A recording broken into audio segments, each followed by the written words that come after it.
Hey, old man, do you know what I called you in today? After lunch break, I was immediately summoned by my director, Anderson. I headed straight to the CEO's office, which had recently changed hands. I'm sorry, did I make a mistake? In this company, there's no job suitable for old-timers like you, so you don't have to come in from tomorrow. It took me a moment to comprehend, but I had just been fired. I have been with this company since my 20s, making it 35 years. Suddenly, I was out of work. Anderson often pointed out my lack of urgency and slowness in my work. I always tried to work meticulously, keeping the company's relationships in mind. Was that my downfall?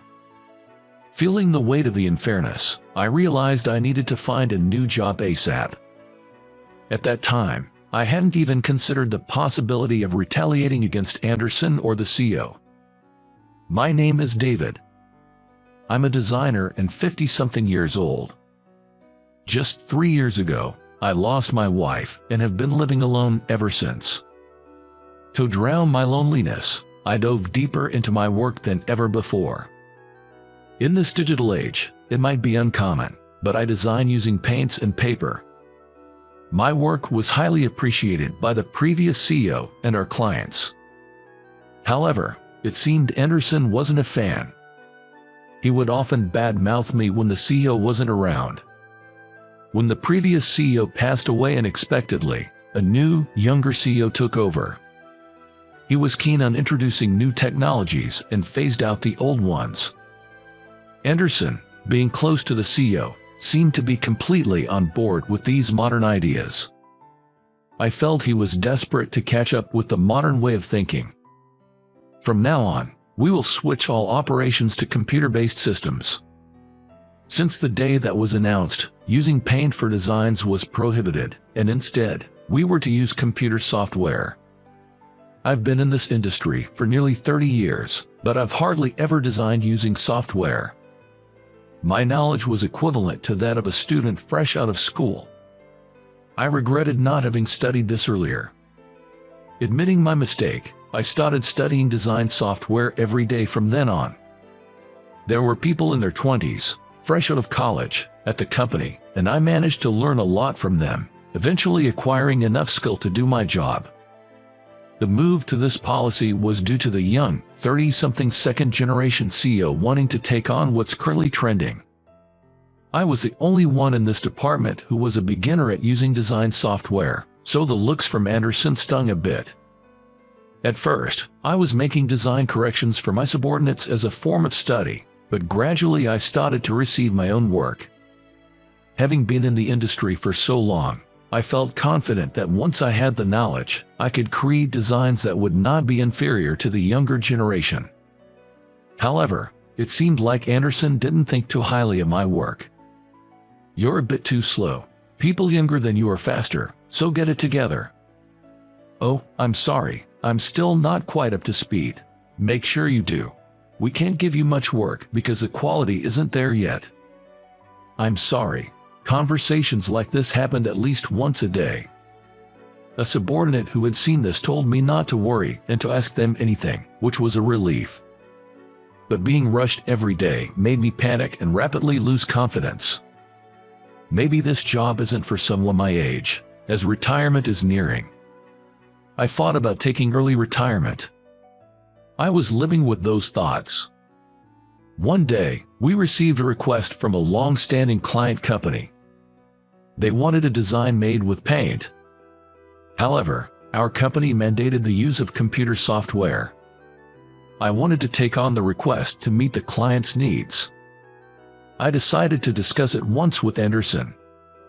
"Anderson, I have a consultation. A client has requested a design using paint, and I'm asking for permission just this once to create without using software." "Huh, what are you talking about? Didn't we mandate the use of software for everything recently? But there is a certain demand for this. We have maintained a long relationship with this client, and to continue working with them, that's impossible. This is why old people are not useful. Can't you see that analog is behind the times? Didn't the CEO say so? The area is digital. AI might even come into play soon. If you can't keep up, It's impossible for you to stay in this industry. I have learned the software knowledge from the juniors. Depending on the time and situation, I can use either. Is that still not good enough? You're a stubborn old man. Just give up. I was practically thrown out of the CEO's office. Lately, Anderson had been clinging to the CEO, doing whatever he said. After that, I attempted to negotiate with Anderson several times but to no avail. It's about time I get back to the client with a response. One day, I was summoned to the CEO's office by Anderson. By then, I had almost no work left, so I had a rough idea of what would be discussed. Upon arrival, I bowed deeply. The CEO sat in his chair, looking down on me with that familiar condescending gaze. I recognized that face. People make the same face when they're pushing you away. To be honest, I don't remember much of what Anderson and I discussed after entering the room. However, one sentence resonated strangely in my mind. You don't have to come from tomorrow. Yes. Thank you for everything until now. Within half a year after the change to the second-generation CEO, I was out of a job. And not just any exit, I was fired. It was a good thing my wife wasn't around anymore to see this. If I showed myself like this, it would be embarrassingly unbearable. I felt so pitiful and, without saying a word to anyone, I left the company. To the juniors who taught me about the software and the clients, I felt sorry, but I lacked the courage to express my gratitude or apologize. Since I was technically fired, I guess unemployment benefits would kick in immediately. However, I wanted to work right away. I feared if I continued to feel this sad, I might even fall. That was on my mind. But I often wondered, as Anderson used to say, is there really a place that would hire an old man like me? I had experience as a designer, but I worried if my inability to use the software would be a stumbling block again. Despite the anxiety, I sent out resumes to various companies. Design, customer service, wholesale, clerical work. I must have sent out nearly 20 resumes. Only 5 companies called me for an interview, and just one progressed to the final round.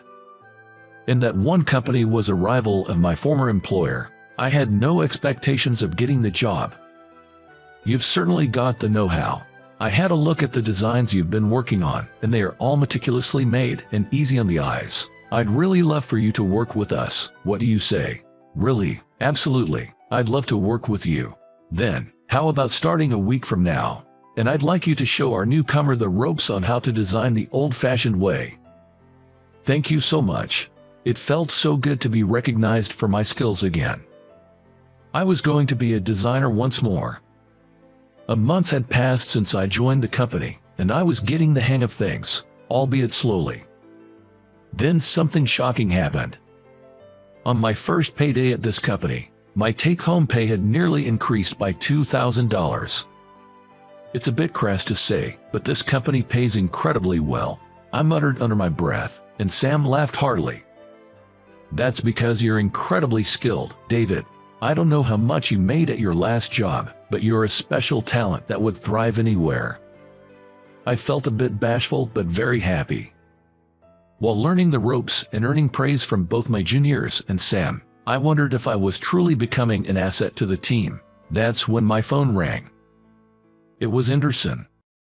I hesitantly answered, only to be greeted with an angry tirade. As a professional and an adult, you're disqualified. Everyone's in trouble because of you. Please, calm down. What happened? There's no time for what happened. You left the job without handing anything over.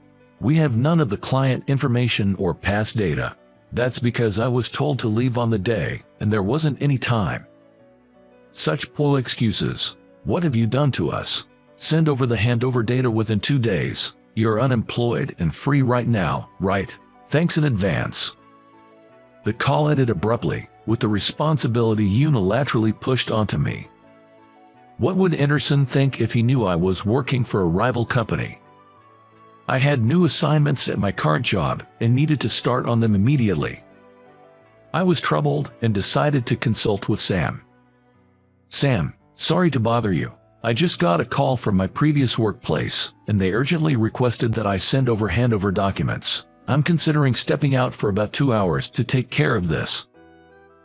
That's fine, but you've already left that place, and it wasn't on the best of terms, right? Yes, that's true. It's really up to you, David. It's hard to have confidence sometimes, but you should have confidence at a good level because you are doing a great job. Deep down, I knew I didn't have to do this. But it became certain after his words. Thank you, I'll stay put today. After our conversation, Sam gave me a warm smile and went back to his work. That day, I didn't touch the handover documents. With that, I had completely severed ties with my former company. Sorry for the sudden call. This is John. Do you remember me? About a month had passed since I'd ignored Anderson's calls and cut off contact, when John, a former junior of mine, reached out. Wary that he might have been prompted by Anderson, I nervously answered the call to hear an obviously flustered voice. Yes, I remember you. I'm sorry for quitting so abruptly and causing trouble. What happened today? No worries at all. You left because of the CEO and the director, right? We've been having some troubles. From what I've heard, it seems like employees in their 40s and 50s, other than myself, are being laid off across the board. It's like the company is now being run by the remaining younger employees.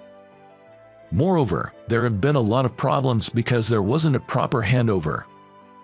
We actually just lost a major client, and the CEO is on edge. Plus, there seems to be a lot of inadequate communication between departments, leading to missed deadlines. What should I do?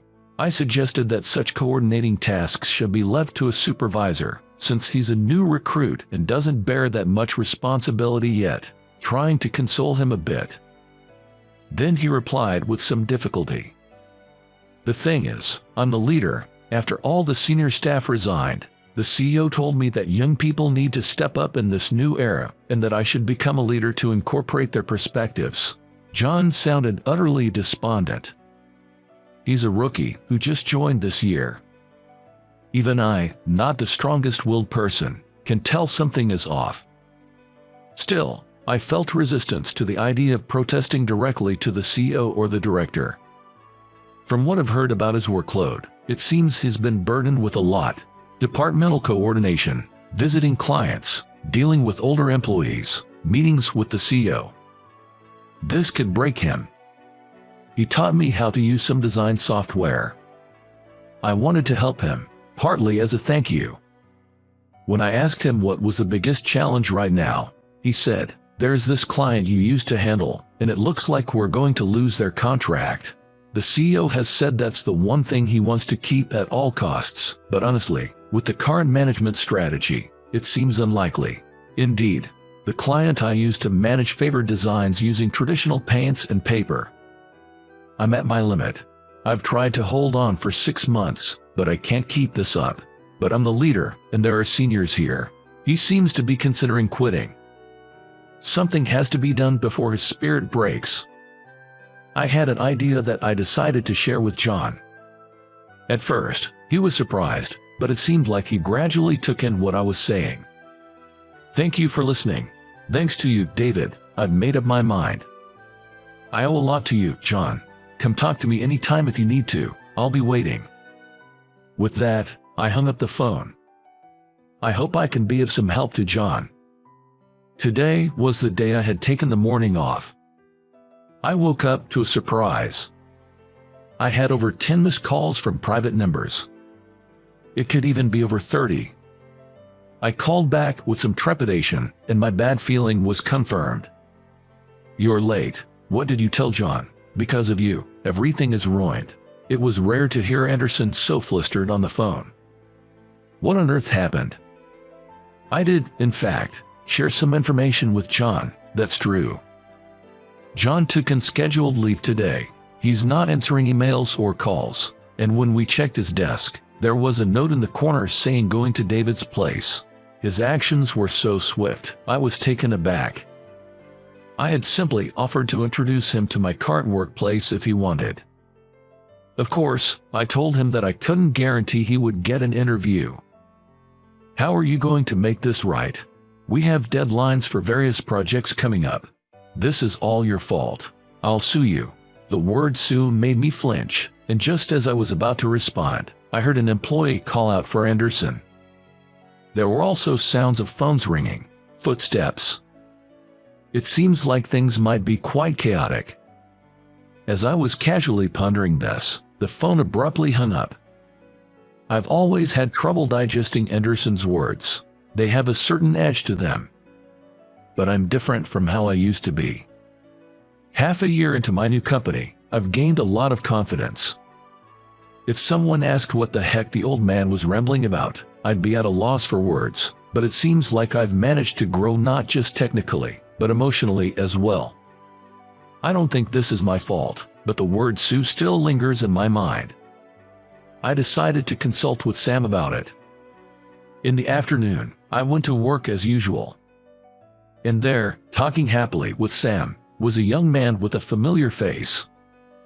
"Ah, David, thank you for everything. I really owe you one for all you did for me at the previous company, and thank you so much for the other day. It's great to see you're doing well. I heard from Anderson. Did you quit abruptly? Has that gotten out? I'm embarrassed. I guess I've failed as a professional." "Not at all, John. It's your life. If you've hit your limit, it's okay to run away. But what were you planning to do if you didn't pass this interview?" "Well, I would have winged it." Such a typically youthful response. I really like that way of thinking. Come to think of it, he's here for an interview, isn't he? I wonder if he passed. Feeling a bit anxious, I glanced at Sam. After a moment of silence, Sam grinned and formed a big circle with his hands above his head. I felt relieved and the tension left my shoulders. Later, John asked me why I knew he had quit, so I told him honestly about what happened that morning. "John quit because of me. They said they would sue. I wonder, will I be sued?" Sam looked dumbfounded for a moment, but soon returned to his usual smile and assured me that based on what I and John had been through, there was no chance for the other side to win, so I should rest easy. "From what you've told me, it sounds like what they're doing is wrongful termination. Maybe we have the stronger case. Be confident. By the way, was the CEO always that kind of person?" Sam reminisced about the times our companies collaborated and when we once went out for drinks. The CEO he spoke of seemed gentle and calm, which brought back nostalgic feelings. That might be the father, the first-generation CEO. It changed to the second generation after he passed away. Really, I thought something was off since they seemed like completely different people. I see now. I have a feeling that company won't last another few months. Actually, 3 of my colleagues who joined as fresh graduates also resigned today, and my current boss said he's resigning too. It's unforgivable for them to let the company that their father worked so hard to maintain go bankrupt. All right, next time they contact you, let me handle it. I'll give them a piece of my mind. Right after he said that, Sam's cell phone rang and he swiftly left the room. Honestly, I had a hunch that the company was on the brink of bankruptcy. Just young employees with limited work experience are starting new ventures and building relationships with various companies. That's no easy feat. While pondering this, chatting with John, my phone rang. It was a blocked number. I immediately answered the call, and I could hear Anderson's voice, almost like a scream, at a high volume. John seemed very surprised by it too. "Hey, sort this mess out. I've been dealing with one thing after another since morning, and we're short-staffed. I've resigned as well. There's nothing I can do. Huck, aren't you unemployed? You can at least show up and lend a hand. When else are you going to look cool, old man?" We must have repeated such an exchange for about 5 minutes. I was considering hanging up when I heard a rather loud voice from the side. "I've been listening quietly up till now. What kind of way is that to ask for help? That's no way to talk to people. Who's the real adult here?" After a moment of silence, John let out all he had been holding back, yelling into the phone. Then Anderson started speaking in a shaky voice. "John, is that you, John? Please, I'm not angry. Come back. The CEO is waiting. We need you." He muttered to himself, but John clearly said, "No." Anderson then spoke in a disheartened voice. "Are you saying, even if I get fired, the company can't run without me? I'm young, not an old man, so I won't be fired." It seemed he was afraid of being fired. He has a middle school-aged child. He must be worried. But he's 49, just 4 years younger than me. To the second-generation CEO, he must seem like an old man. "Look, if you continue the contract with the client David used to handle, I'll tell the CEO to give you a raise immediately. So, won't you come back?" About that client, they've just signed a contract with our company." It seems Anderson and John's loud voices were overheard by Sam. He relayed the facts, as if discarding them. When I had spoken with John on the phone, I had asked him to let my former client know where I was if he was coming to this company for an interview. "Who the heck are you, outsiders? Get out. I'm talking to John here." "Anderson, buddy, I think we've met before, don't you remember? It was back when the previous CEO was around. We had a drink together. I'm Sam Smith. You seemed so genuine at the drinking party. Was that just for show?" When Anderson remembered Sam, he lost his cool big time. He was probably shocked that an outsider, and from a competing company no less, had seen his true nature, not to mention that I and John were there at the rival firm. What am I supposed to say to the CEO? At this point, I don't care if it's David anymore. I'll hire you again, so come over to our place right now. The next moment, Anderson was getting called out on his choice of words by Sam. Anderson was still confused, and all the chaos around footsteps, phones ringing, sounds of apologies was audible over the phone. "David, I'm sorry. All right. Please come back. You can stay forever this time. Can you pay me 10 times the salary?" "What?" I could hear the life go out of his voice. Anderson probably believed I'd come back because I was timid. But now, I have a place at Sam's company. There's nothing to fear. 10 times? What are you talking about? You know our company doesn't have that kind of money, right? If you can't pay, then it's impossible. Please do your best as you are. I'm getting about twice the salary you guys are at my current company. I have no intention of coming back. Anderson was saying something, but I could barely make it out over the background noise. After a while, I just heard noise until the call eventually dropped.